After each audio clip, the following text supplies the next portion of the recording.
이 시간 다 함께 자리에서 일어나 찬양 드리심으로 주일 예배를 하나님께 올려드리겠습니다. 예루살렘아 여호와를 찬송할지어다. 내 하나님을 감사함으로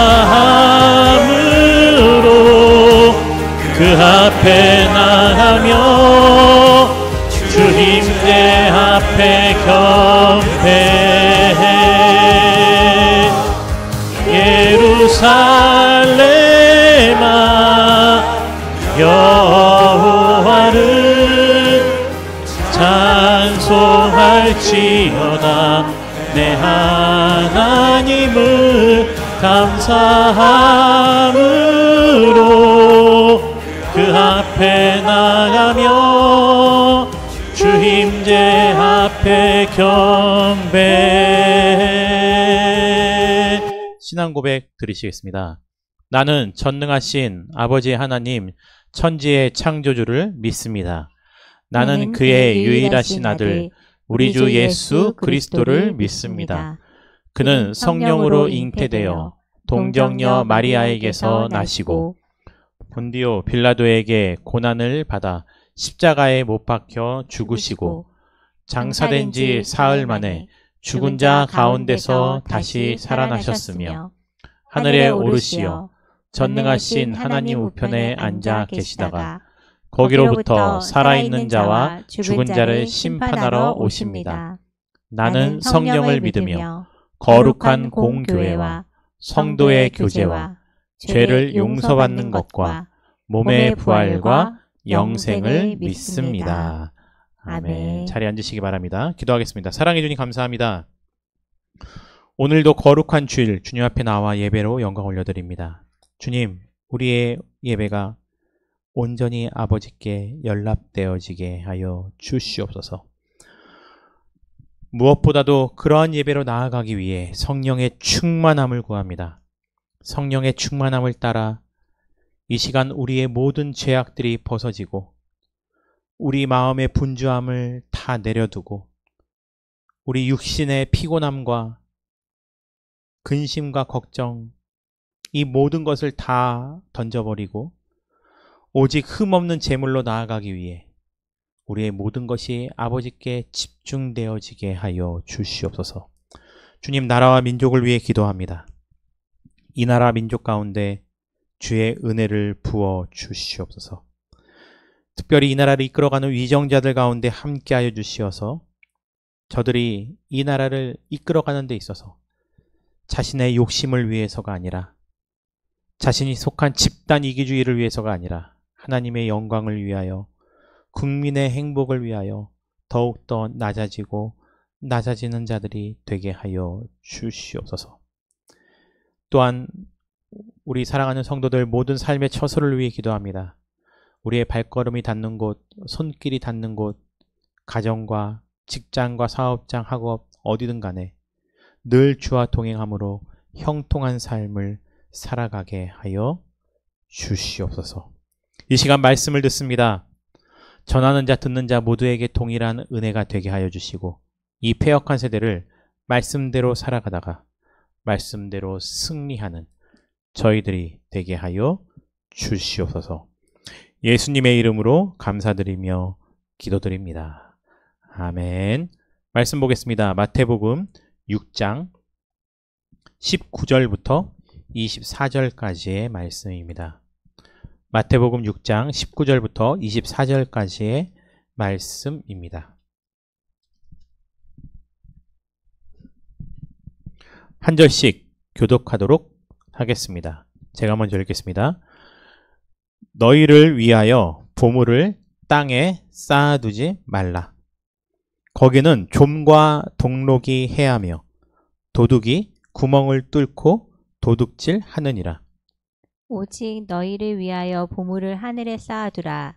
거기는 좀이나 동록이 해하지 못하며 도둑이 구멍을 뚫지도 못하고 도둑질도 못하느니라. 내 보물 있는 그곳에는 내 마음도 있느니라. 눈은 몸의 등불이니 그러므로 내 눈이 성하면 온 몸이 밝을 것이요. 눈이 나쁘면 온 몸이 어두울 것이니 그러므로 내게 있는 빛이 어두우면 그 어둠이 얼마나 더하겠느냐. 한 사람이 두 주인을 섬기지 못할 것이니 혹 이를 미워하고 저를 사랑하거나 혹 이를 중히 여기고 저를 경히 여김이라. 너희가 하나님과 재물을 겸하여 섬기지 못하느니라. 아멘. 한 달에 한 번씩 교회 재정을 결산을 하고 있는데요. 결산을 할 때마다 진짜 큰 고민은요, 수입보다는 지출입니다. 물론 지금은 저희 교회가 경상비라고 그러죠. 일상생활 속에서 우리가 무엇을 하든 안 하든 그냥 자연적으로 계속해서 소비되어지는 비용을 보통 경상비라고 얘기합니다. 가정으로 따지면 이런 거겠죠. 먹는 거, 쓰는 거, 각종 공과금 이런 것들이겠죠. 이런 것들을 결산할 때마다 사실 매달 별 큰 변동사항은 존재하지 않아요. 근데 가끔씩은 특별한 지출이 있을 때마다 고민을 하게 됩니다. 지금은 큰 고민은 없지만 우리가 앞으로 나아가는 데 있어서 우리 교회는 어느 부분의 교회 재정을 어떻게 지출해야만 우리는 건강한 교회가 될 수 있을까? 목사님, 건강한 교회라 함은 언제 모이고 몇 명이 모이고 무슨 일을 하고 이게 건강한 교회의 지표가 아닌가요? 라고 물어보실 수도 있겠지만 그 모든 교회에서 이루어지는 모임의 기초는요, 재정입니다. 무엇을 할 때마다 늘 재정은 소비되기 때문에. 그래서 그 교회가 어떠한 방향성을 가지고 사역을 하고 있느냐, 그 교회의 목사님은 교회 목회 철학이 무엇이냐라는 것을 쉽게 볼 수 있는 방법은 그 교회 재정 지출 상태입니다. 꼭 교회만일까요? 아닙니다. 여러분들이 속한 가정도 마찬가지고 여러분들 개개인의 삶의 건강도요, 어디에 무엇을 보면 알 수 있냐면 그 가정의 그 개인의 돈의 지출을 보면 알 수 있습니다. 물론 그렇다고 해서 엔겔 지수가 높은 것이 신앙의 부족이라고 말하는 것은 아닙니다. 엔겔 지수라는 것은 우리가 일상을 살아가기 위해서 먹고 살기 위한 가장 기본적인 소비를 말해요. 그럼에도 불구하고 우리의 소비의 성향을 정리하다 보면 나는 인정하지 않지만 우리는 쉽게 인정하지 못하지만 내 삶의 비중치는 여기에 있구나라는 것을 알 수 있어요. 어떤 사람은요, 다른 사람이 봤을 때 이런 부분에 있어서 너무나 쉽게 돈을 지출해요. 반대로 다른 사람들은 이 부분에 있어서 쉬운데 어떤 사람에게는 그 부분에 있어서 돈을 지출하는 것을 굉장히 어려워해요. 개인의 삶의 가치관에 따라 다 다를 수 있다라는 거죠. 성경은요, 오늘 마태복음을 보면 이렇게 말하고 있습니다. 너희를 위하여 보물을 땅에 쌓아두지 말라라는 거예요. 땅은 우리가 살고 있는 현세를 말합니다. 그러면 이 시간에 보물이란 무엇인가에 대해서 한번 성경을 통해서 그 의미를 새겨보도록 하겠습니다. 이 보물이라는 정의는요, 인간이 본능적으로 모아두고 있는 것. 인간은 살아가면서 본능적으로 무언가를 찾고 모으려고 하고 쌓아두려고 하는 것이 있습니다. 예전에 기억나세요? 구석기 시대의 대표적인 유물은 뭐예요? 민무늬 비토기. 신석기 시대는요. 빗살무늬 토기. 토기라는 것이 뭐예요? 토기라는 것의 그 당시의 용도는 음식을 저장하는 거죠. 거기다가 모아두는 거죠. 그럼 우리는 이런 생각을 할 수 있잖아요. 꼭 그런 그릇과도 같은 것에만 모아둘 수 있나? 다른 데도 모아둘 수는 있잖아요. 물론 추운 지방이면 땅에 묻어둘 수도 있고 상하지 않으니까요. 하지만 그 이전에는요. 사람들은 주로 수렵, 채집을 했죠. 우리는 그것을 성경을 통해서 어떻게 할 수 있어요? 창세기. 창세기에서는 사람들이 음식을 보관하거나 할 필요가 없어요. 왜요? 그냥 나무에 열린 과실을 먹었으니까요. 1년 사시사철 과실은 열려 있고 자기가 먹고 싶을 때 가서 그것을 따서 먹으면 되니까요. 무엇이 필요 없어요? 저장이 필요 없는 시대였어요. 그런데 죄가 들어오고 나서 인류의 문명은 발달하기 시작했어요. 아이러니하죠? 인류의 문명이 발달하기 시작한 것은 언제부터예요? 죄를 짓고 나서부터. 그 얘기는요.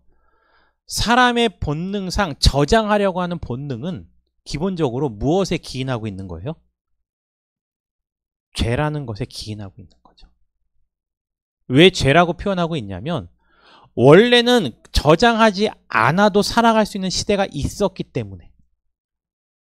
그런데 죄를 짓고 나면 사람 마음 가운데 걱정이 생기죠. 근심이 생기죠. 그 걱정과 근심은 뭘로 채울 수 있어요? 욕심으로요. 걱정과 근심을 없애려면 더 많은 것을 저장하고 내가 가지고 있으면 되는 거예요. 더 많은 것을 갖기 위해서는 저장 창고도 필요하지만 갖는 행위에 있어서는 무엇이 필요해요? 전쟁과 싸움이 필요한 시대가 온 것입니다. 그래서요, 인간의 역사를 보면 특히 성경을 보면 농경 시대에 접어들면서 더 많은 전쟁과 폭력이 만들어지기 시작하는 거예요. 왜일까요? 그전에는 저장이라는 것을 몰랐지만 농경 시대가 되면서부터 열심히 일하는 시기가 있다면 그때는 추수할 수가 없어요. 땀과 노력으로 추수 때가 되어야만 곡식이 생기는 거예요. 그럼 추수하고 나서 다 먹고 나서 또 다음 추수를 할 때까지 기다리냐? 아니죠. 그래서 필요한 게 바로 저장입니다.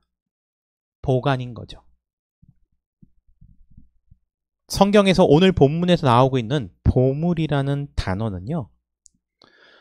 그 어원이 어디에서 왔냐면 저축하다, 보관하다 라는 단어에서 어원이 와서 보물이라는 것을 만들었다는 거예요. 그러니까 사람들이 자꾸 모아두고 저축하는 것이 귀한 가치를 가지게 된 거고 많이 가지면 많이 가질수록 그것이 사람들의 삶을 부유하게 했던 거죠.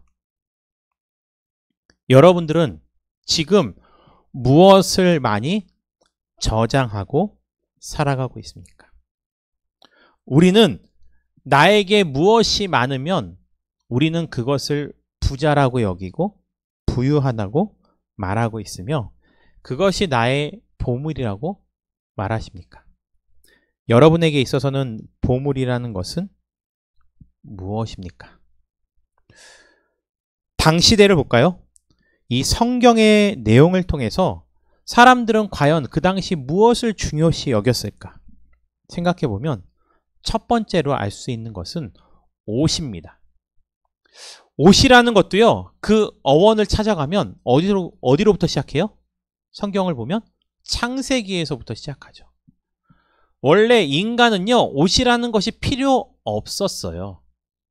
그런데 선악과를 먹고 나서 아담과 하와는 자기가 벗은 것을 보고 부끄러워했죠. 그 부끄러움이라는 것은 벗은 것에 대한 부끄러움을 말하는 걸까요? 아니죠. 바로 자기의 죄를 상징한다라는 거예요. 그래서 죄를 부끄러워하기 때문에 하나님께서 그들에게 입히신 것이 바로 가죽옷인 거죠. 성경을 보면 인간에게 있어서 옷의 역사는 이렇게 시작됩니다.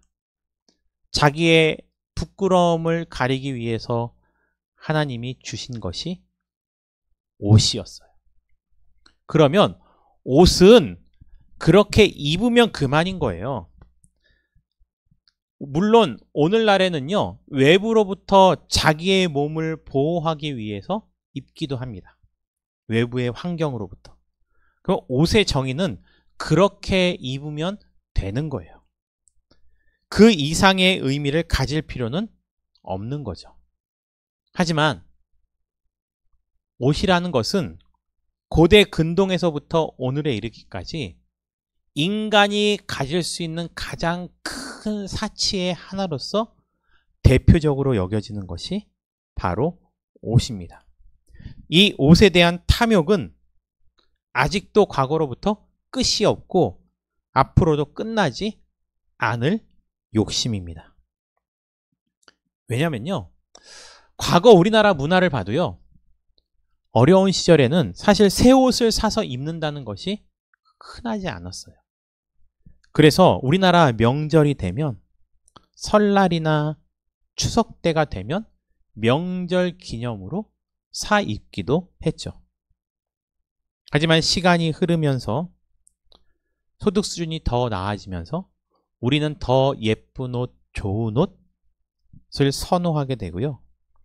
내가 입어서 그 옷의 가치를 갖는 것이 아니고 내 옷장에 걸려있는 옷을 보면서 그 자체를 사람들이 만족해하고 그렇게 쌓아두는 것을 자기의 정체성, 자기 자존감의 상징으로 여겨지는 거죠. 그래서 최근에 TV를 보면요, 많은 연예인들이 수집하는 것 가운데 눈에 두드러지는 게 뭐냐면 신발입니다. 신발. 신지도 않지만 현관에서부터 방에까지 그 투명한 보관함에 신발을 가득 쌓아두는 모습을 보게 돼요.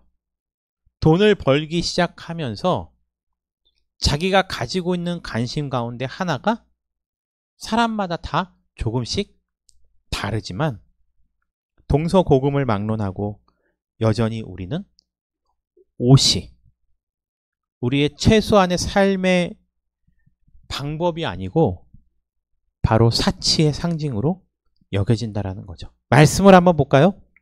열왕기하 5장입니다.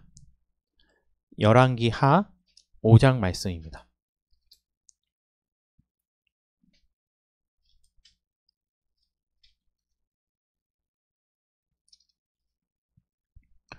열왕기하 5장 23절 말씀입니다. 아람 나라의 나아만 장군이 나병에 걸립니다. 그 당시 나병은요, 사람들로부터, 사회로부터 격리당하는 병이었어요. 왜냐하면 너무 흉측하기 때문인 거죠. 이스라엘은 그것을요, 죄악시 여겼어요. 그래서 나병 환자를 가까이 하면 부정하다고 생각했던 거예요. 한 나라의 장군이 나병에 걸렸어요. 그 사람은 전쟁이 나면 나가서 싸워야 될 중요한 역할을 하고 있는데 이 나병이 계속해서 발병하고 고쳐지지 않으면 그 사람은 어떻게 돼요? 장군으로서의 역할을 감당할 수 없어요.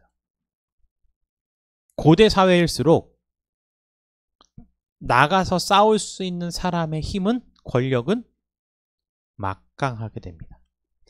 장군의 그 지위를 더 이상 이뤄갈 수 없다.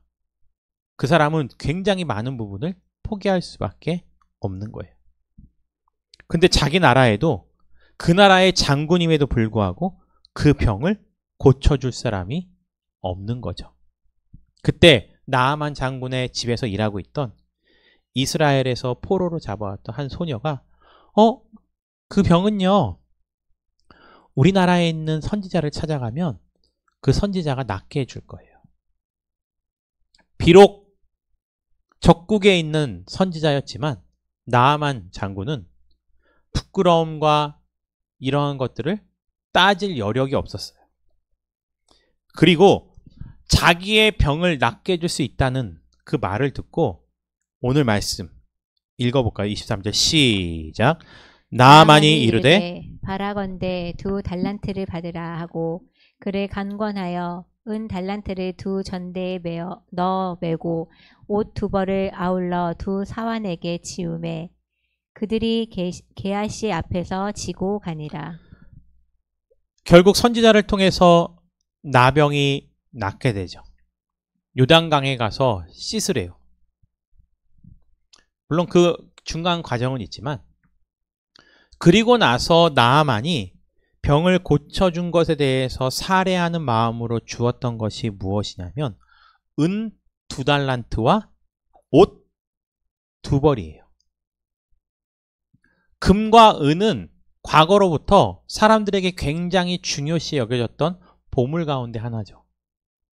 근데 그와 대등한 가치를 가지고 있었던 것이 뭐냐면 이미 먼 과거에도 옷은 상당한 가치를 가지고 있는 물건이었다라는 거예요. 특히 어떤 옷을 말하는 걸까요? 그 당시 쉽게 가질 수 없었던 것. 많은 과정을 통해서 실을 짜내고 그 실을 가지고서 엮어내는 옷도 비쌌지만 특히 이 당시에는요. 털옷이죠. 털옷.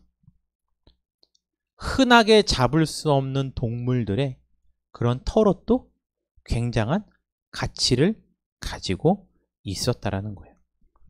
특히 우리나라도 보면요. 뭐 산적들 이런 사람들 보면 무슨 옷을 입고 있어요?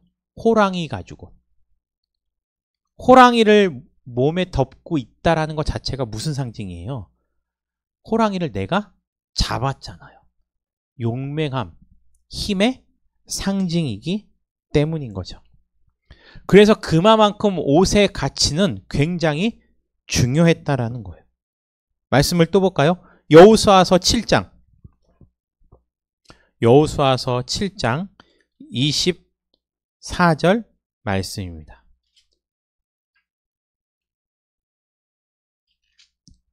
여호수아서 7장 24절입니다. 여리고성을 함락해요. 하나님께서는요. 여리고성을 함락했을 때 너희들의 능력과 힘으로 이기는 것이 아니기 때문에 여리고성에 있는 모든 것을 아무것도 취하지 말고 다 불태우라 그랬어요. 근데 아간이라는 사람이 여리고성을 함락하고 나서 그 전쟁 가운데 자기가 봤을 때 욕심이 나는 것들이 있었던 거예요. 그래서 그것을 몰래 여리고성을 다 불태우기 전에 훔쳐요. 숨겨놓는 거예요.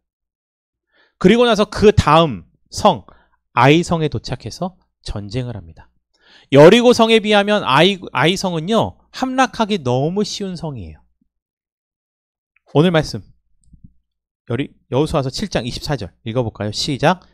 여호수아가 이스라엘 모든 사람과 더불어 세라의 아들 아간을 잡고 그 은과 그 외투와 그 금덩이와 그의 아들들과 그의 딸들과 그의 소들과 그의 나귀들과 그의 양들과 그의 장막과 그에게 속한 모든 것을 이끌고 아골 골짜기로 갔더라. 아간이라는 사람이 여리고성에서 하나님의 명령을 거스를 정도로 그가 눈으로 봤을 때 굉장히 좋아 보였던 것이 무엇이었냐? 은과 금은 당연하거니와 그 가운데 있었던 것이 뭐냐면 옷인 거죠. 외투. 왜요? 그 당시에는 자기가 가져보지 못한 그 옷, 그 가치가 하나님이 나에게 명령하셨던 명령의 무게보다 더했던 거예요. 그러니까 명령을 어기고 뭐 하는 거예요?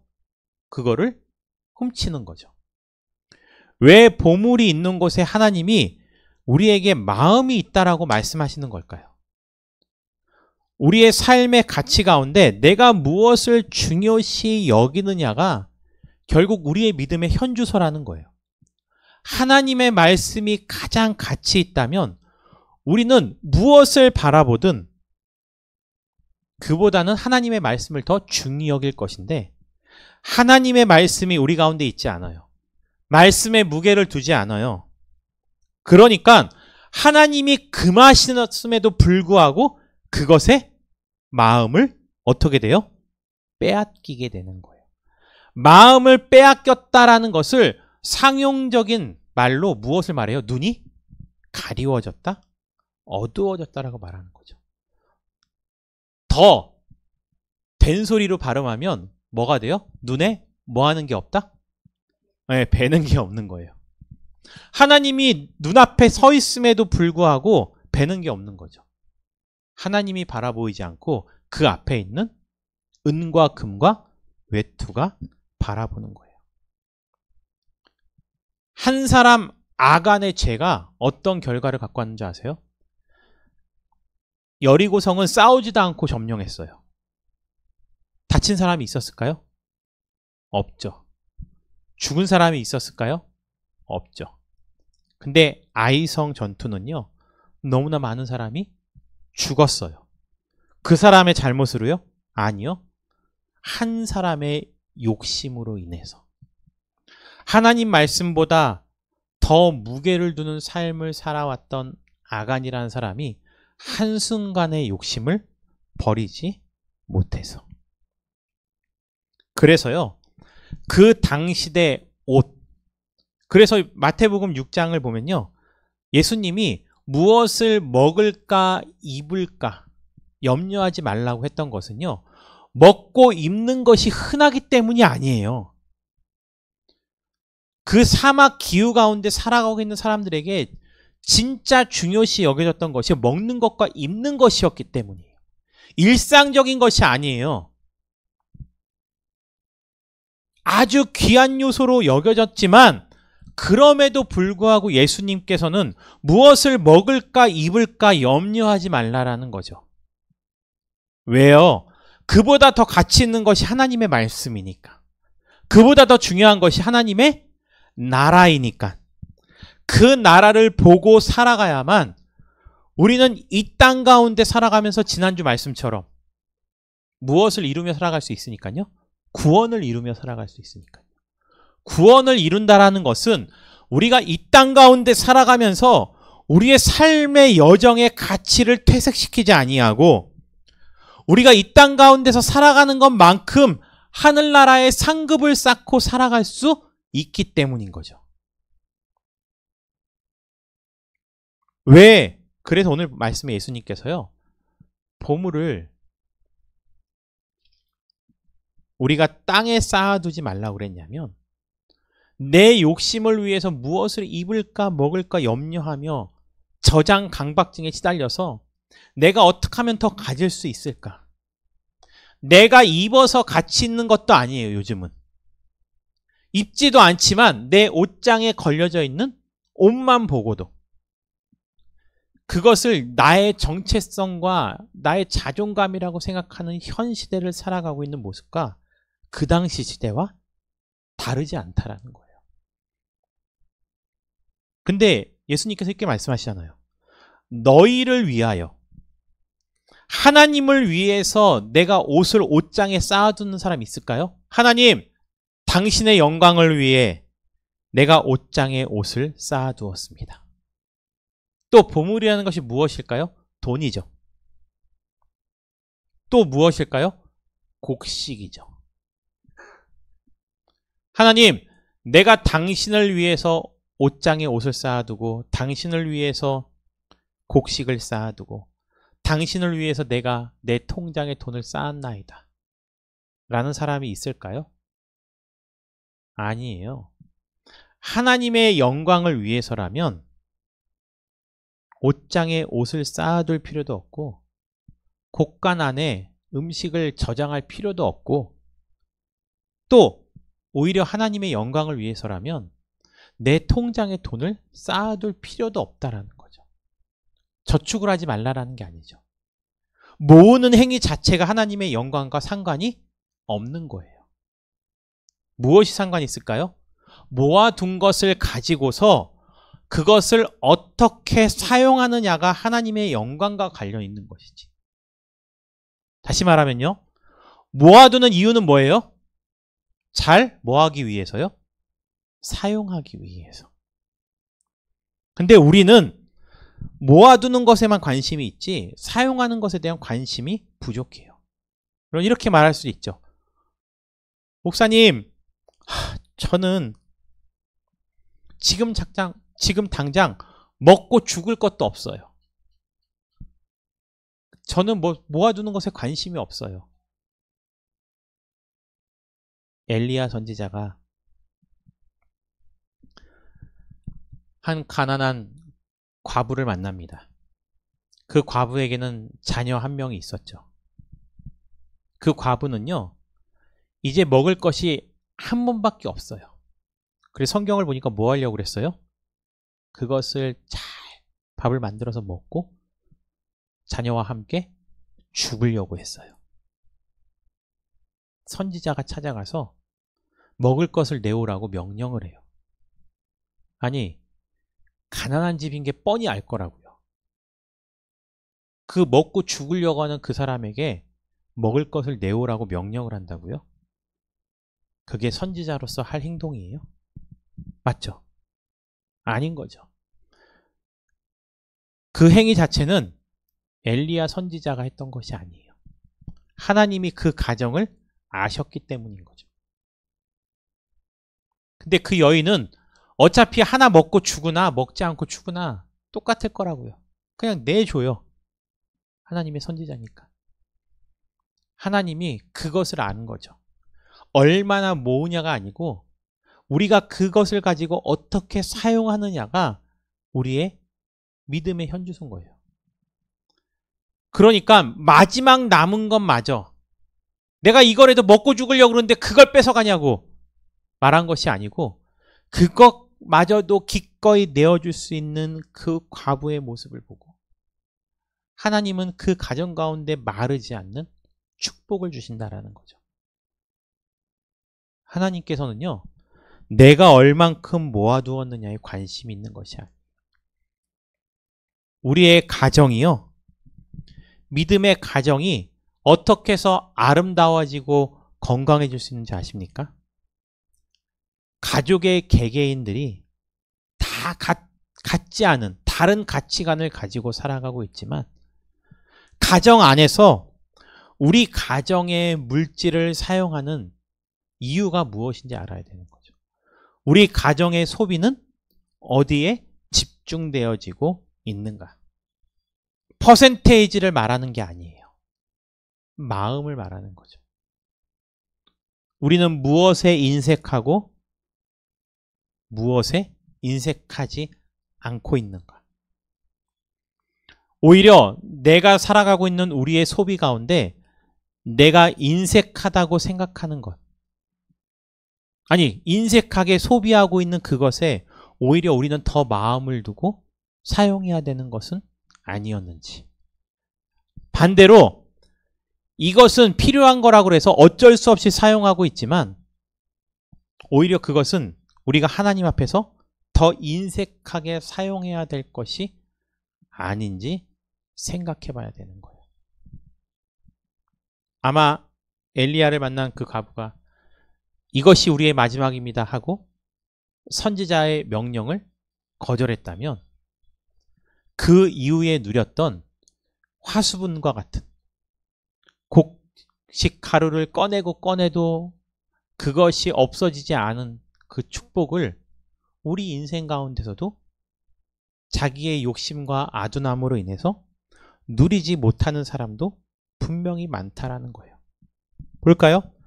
이 땅에 나를 위해서 쌓아두는 보물의 특징은 뭐예요? 오늘 말씀에 이렇게 나왔죠? 제발 보물을 땅에 쌓아두지 말래요. 왜요? 쌓아둬봤자 그 당시 보세요. 저장할 수 있는 기술이 발달하지 않았어요. 곡식을 많이 쌓아둬도 다 어떻게 돼요? 썩어 문드러져요. 많이 쌓아두면 뭐가 될까요? 도둑이 들죠. 저는 이전 교회에서도 경험했습니다. 교회 재산이 굉장히 많다 보니까 뭐예요? 사람들이 자기 것도 아니고 하나님의 것임에도 불구하고 욕심을 내잖아요. 쌓아두면 쌓아둘수록 그것은 그것에 대한 능력일까요? 아니죠. 오히려 그것이 더 큰 도둑질을 유발시키기도 하는 거죠. 그러니까 21절에 이렇게 말하고 있어요. 내 보물이 있는 곳에 무엇도 있다고요? 마음이 있다라는 거예요. 내가 소비하고 있는 그 소비에 내 마음도 같이 소비하고 있다고 생각해 보세요. 그거는 정확해요. 성경이 말하고 있는 것이 아니에요. 일반 사회에서도 똑같이 말하고 있어요. 머니 트레이너라는 사람이 있더라고요. 김경필이라는 사람이 있는데 그 사람이요, 사람들의 소비를 분석해주고 어떻게 해야 되는지 알려주는 거예요. 그 사람이 라디오 나올 때마다 너무 재미있어요. 왜냐면 그 사람 얘기를 듣다 보면 내 삶의 현주소를 너무 적나라하게 표현하고 있기 때문에. 근데 그분이 그렇게 얘기하더라고요. 내가 아무리 수많은 통계, 금융학적인 통계를 들어서 이렇게 얘기해도 결국은 안 들을 사람이 더 많다라는 거 알고 있다라는 거죠. 자기의 마음이 거기에 있으면 사연이 이래요. 한 달에 월급을 400만 원 받는데요. 그런데 배달 음식을 200만 원 넘게 먹는데요. 그러니까 저로선 상상이 안 가요. 아니 어떻게 배달 음식을 200만 원어치 이상을 시킬 수 있을까? 그러니까 그 사람이 그러긴 하더라고요. 우선 재료를 사서 조리를 안 하기 때문에 그렇지 않으면 충분하다는 거죠. 보통 2만 원이 넘어야 배달이 되잖아요. 그러면 하루에 3끼를 먹는다 치면 6만 원어치를 사야 돼요. 그러면 필요 이상으로 사면 2인분을 사면 그걸 냉장고에 넣었다가 다음 끼 때 먹냐? 아니죠. 음식은 쌓아두죠. 그러다 보면 썩어요. 배달은 시켜야 되고. 한 번에 2개만 시킬까요? 메뉴가 하나가 어떤 거는 2만 원, 3만 원, 2-3개가 되고. 그러다 보면 음식을 시키는 돈도 있지만 그것을 버려야 되는 비용. 또 우선은 그것을 내가 다음에 먹으리라 하고 하다 보니까 그 사람의 사연이 그래요. 집에 냉장고가 여러 된 거죠. 음식을 보관해야 되니까. 그러니까 그 사람이 그렇게 묻더라. 그 보관한 음식을 다 먹나요? 냉장고를 열어보세요. 상한 음식이 얼마나 많을지. 보관하기 위해서도 또 돈을 써야 되고 버리는데 또 돈을 써야 되고 200만 쓰는 것도 다행이라고 말하더라고요. 이게 오늘날 일반적인 우리의 모습일 수 있다라는 거죠. 이러한 우리의 마음이 담긴 소비는요, 결국은 우리가 우리의 삶을 소비하는 것만큼 하늘나라의 상급을 쌓아뒀으면 됐다는 거죠. 근데 그것이 아니고 나를 위해서 쓰는 것이기 때문에 그것이 결코 하늘나라의 그 어떤 상급으로도 쌓이지 않을 거라는 것을 예수님께서는 말씀을 통해서 우리에게 말씀해 주시는 거예요. 그래서 내가 소비하고 있는, 내가 가지고 있는 모든 것을 이 땅을 위해서 쌓아두는 것이 아니고 하늘나라에 쌓아두기 위해서라면 이런 게 필요해요. 첫 번째는요, 물질 자체를요 너무나 죄악시하지 말고, 또 그것에 너무나도 집착할 필요도 없다는 거. 물질을 떠날 수도 없고 그것에 얽매이지도 말라라는 거죠. 그 자체는 악한 것도 아니고 선한 것도 아니라는 거예요. 두 번째는요, 잘 기억하셔야 돼요. 내가 가지고 있는 물질 자체가 나라는 존재의 자존감을 높여줄 것 같아요? 그건 내 만족인 거지. 자존감은요, 내 만족으로 세워지는 것이 아니에요. 나는 이만큼이라고 생각했는데 다른 사람들이 이만큼이라고 생각하지 않고요. 이만큼이라고 생각하죠. 한순간에 그 자존감은 무너져 버려요. 모든 것을 다 잃어버린 것처럼 되는 거죠. 자존감은 내가 스스로 세우는 게 아니에요. 내가 인생을 살아가면서 내 삶의 가치를 알고 내 정체성을 바로 세워나갈 때 내가 굳이 내세우지 않아도 사람들이 나를 존중하고 인정해 주는 것으로부터 자존감이 세워지는 거죠. 결단코 나 혼자만의 생각으로 내 자존감을 세울 수 없다라는 거예요. 그러니까 물질이라는 것이 하나님이 우리에게 주신 복의 상징성이라는 생각을 버려야 돼요. 이 물질을 벗어나지 못해서 교회 안에서도요, 하나님을 잘 믿는 자들이 복을 받는다, 부자가 된다라고 말하는 것이 바로 번영신앙인 거예요. 물론 그렇게 주장하는 사람들의 주장이요, 틀린 게 아닐 수도 있어요. 봐라, 기독교 국가를 봐라. 그건 사실이에요. 기독교 국가들과 비기독교 국가들의 차이를 보면 경제적인 차이가 하늘과 땅이에요. 몇몇 하나님을 믿지 않고서 기름 때문에 부유함을 누리는 나라도 있긴 하지만 지금의 그 결과를 보고 많은 사람들이 이렇게 표현하죠. 그러니까 예수 그리스도를 잘 믿어야 부자가 된다. 틀린 말입니다. 하나님을 잘 믿지 않고서도 기름이 잔뜩 나와서 사는 나라도 충분히 부자로 살아가고 있어요. 왜 그럴까요? 하나님은 그런 보편적인 은혜를 주셨으니까요. 물질이 많고 적음은 복의 기준이 될 수 없습니다. 복의 기준은 자기에게 주어진 그 물질이 많든 적든 간에 그것을 어떻게 뭐 하는 거요? 사용하느냐에 따라서 그것이 복이 될 수 있고 아닐 수도 있다라는 겁니다. 그래서 세 번째로는요, 하늘에 쌓아둔 보물을 쌓는 방법은요, 바로 물질을 우리의 삶의 목적으로 삼지 말아야 된다는 거예요. 아직도 말해요. 너는 꿈이 뭐니? 건물주요. 너는 꿈이 뭐니? 돈 많이 버는 거예요. 아직도 그 생각을요, 버리질 못해요. 그 돈을 어떻게 벌 것이고 그 번 돈을 어떻게 쓸 것인지에 대한 지금부터의 교육과 생각을 갖지 않으면 결국은 돈 자체가 그 사람의 삶의 목적이 되어버려요. 그러면 나중에 어떻게 될까요? 돈을 버는 것 자체가 삶의 목적이면 그 돈을 버는 방법을 생각하지 않게 되죠. 헛된 것을, 허상을 쫓아 살다 보면 현실에서도 살지 못하고 이상도 이루지 못하는 사람들이 지금 현재 굉장히 많이 있습니다. 주변에 그런 분들도 있어요. 누가 코인에 투자했더니 엄청난 부자가 됐대. 네, 맞습니다. 그런 사람들 많아요. 몇 배 정도의 부자가 됐는지 아세요? 생각을 해보세요.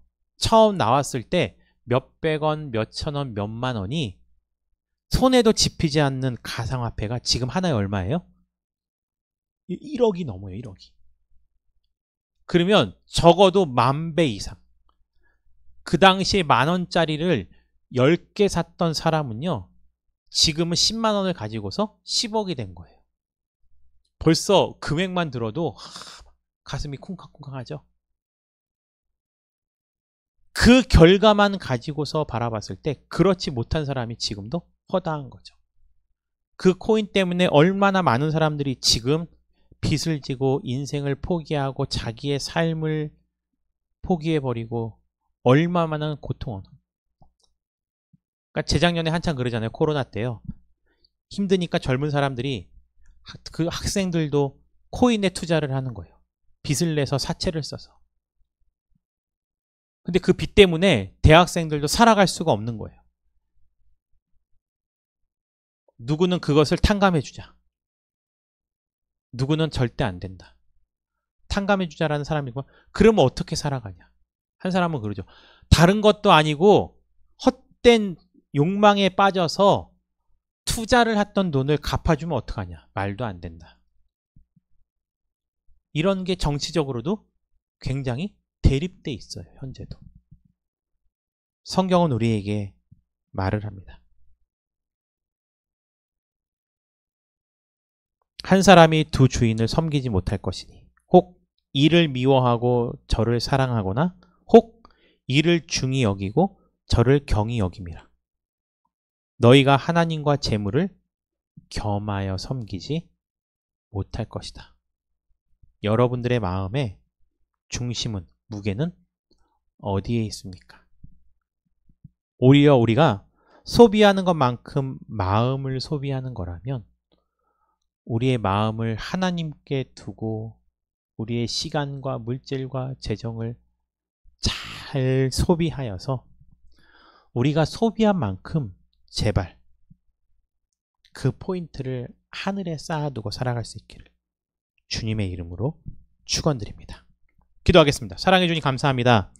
오늘 말씀을 통해서 우리가 우리의 삶을 점검해 봅니다. 주님, 혹시 우리의 마음을 재물에 빼앗기고 살아가고 있는 것은 아닌지, 내 통장에 쌓아둔 잔을, 내 옷걸이에 걸어둔 그 옷을 보고 만족하며 나의 자존감을 세우고 있지 않는지, 그런 것들은 결국은 다 좀과 동록이 해하고 옷은 좀벌레가 먹고 쌓아둔 물것들은 다 녹이 쓸고 심지어 열심히 통장에 쌓아두었는데 한순간 욕심에 의해서, 사기에 의해서 쉽게 흔들려서 날려버리고 그것에 한탄하고 있는 것이 아니고 오히려 내가 모아둔 것을 어떻게 하면 잘 사용할까 늘 고민하면서 하나님의 영광을 위해서 선한 곳에 선한 일을 이루어갈 수 있도록 인도하여 주시옵소서. 예수님의 이름으로 감사드리며 기도드립니다. 아멘. 교회 소식 전해드리겠습니다. 영화 관람을 준비하고 있습니다. 7월 6일 토요일 오전 10시에 교회에서 모여서 함께 사춘기에 관해서 이야기를 나누고 나서, 그리고 나서 영화 관람을 가도록 하겠습니다. 그리고 나서 와서는 여기서 같이 식사를 하고 하는 모임까지가 1인당 성인들은 2만 원입니다. 학생들은 10,000원이고요. 성인들은 2만 원입니다. 우리 7월 6일 날 일정을 미리 비워두셔서 함께 하시기를 바랍니다. 다 함께 자리에서 일어나 찬양 드리신 후에 축도로 예배를 마치겠습니다. 아름다우신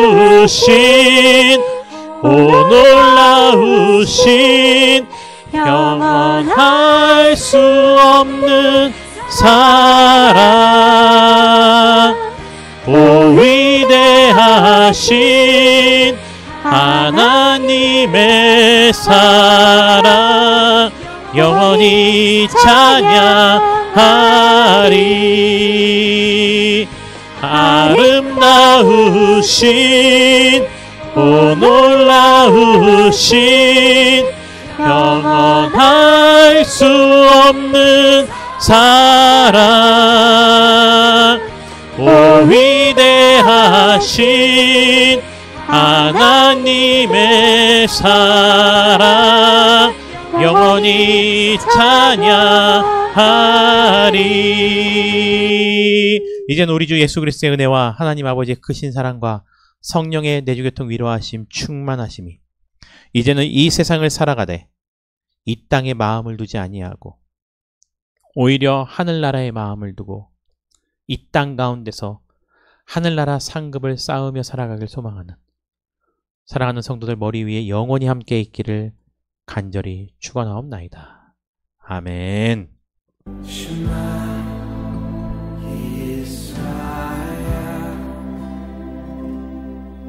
Adonai Eloheinu Adonai Echad Shema Yisrael Adonai Eloheinu Adonai Echad Shema